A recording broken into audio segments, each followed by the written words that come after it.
10 દિવસનું આતિથ્ય માણ્યા બાદ કરજણમાં ગણેશજીની ભાવભીની વિદાય। મોટી સંખ્યામાં ગણેશ ભક્તો શોભાયાત્રામાં જોડાયા હતા।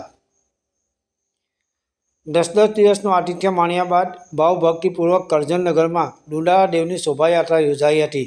10 દિવસ સુધી ગણેશ ભક્તોએ ગજાનનની પૂજા અર્ચના તેમજ આરાધના કરી ગણેશમય બની ગયા હતા। આજે 10મા દિવસે નાળેશ્વર નર્મદા નદીમાં ગણેશજીના વિસર્જન કરવામાં આવ્યા હતા।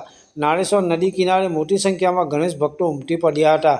બીજી તરફ કોઈ અનિચ્છનીય ઘટના ન બને એ માટે તંત્ર દ્વારા કરજણ પોલીસ, ફાયર વિભાગ, મેડિકલ ટીમ નર્મદા કિનારે ખડે પગે તૈનાત કરાઈ હતી। કરજણ નાયબ કલેક્ટર, ધારાસભ્ય અક્ષય પટેલ ખડે પગે હાજર રહ્યા હતા। કોઈ અનિચ્છનીય બનાવ ન બને તે માટે નર્મદા નદીના કિનારે ફાયર વિભાગ, પોલીસ દ્વારા દોરડાની બાઉન્ડ્રી બનાવી કોઈપણ વ્યક્તિને નર્મદા નદીમાં એન્ટ્રી આપવામાં આવી ન હતી। ફાયર વિભાગના કર્મીઓ સ્થાનિક તરવૈયા પોલીસ બોટમાં મૂકેલી ગણેશજીને નર્મદા નદીમાં પધરાવવાની કામગીરી કરી હતી। કરજણના ધારાસભ્ય અક્ષય પટેલે નાળેશ્વર ખાતે ગણેશ ભક્તો માટે ભંડારો શરૂ કર્યો હતો।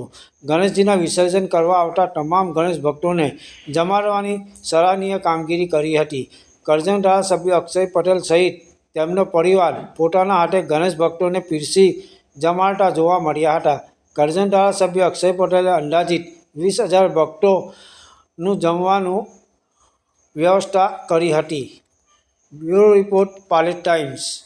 ગણેશ વિસર્જન માટે વહીવટી તંત્ર દ્વારા બહાર એક નારેશ્વર પોલીસ ચોકી ઉપર જ બંદોબસ્ત મૂકવામાં આવેલ છે, જેથી માત્ર ગણેશજીને લઈને જવાવાળા લોકોને જ એન્ટ્રી અપાય છે અને જ્યાં દાદરા પૂર્ણ થાય છે અને જ્યાં પાણી શરૂ થાય છે ત્યાં દોરડા બાંધવામાં આવેલ છે અને ત્યાં આગળથી ગણેશજી છે તે લોકલ ફાયર ટીમ અને પોલીસ સાથેના લોકલ સ્થાનિક તરવૈયાઓ છે તે લોકોને આપી દેવામાં આવે છે અને તે લોકો સુરક્ષિત રીતે ગણેશજીનું વિસર્જન કરી દે છે।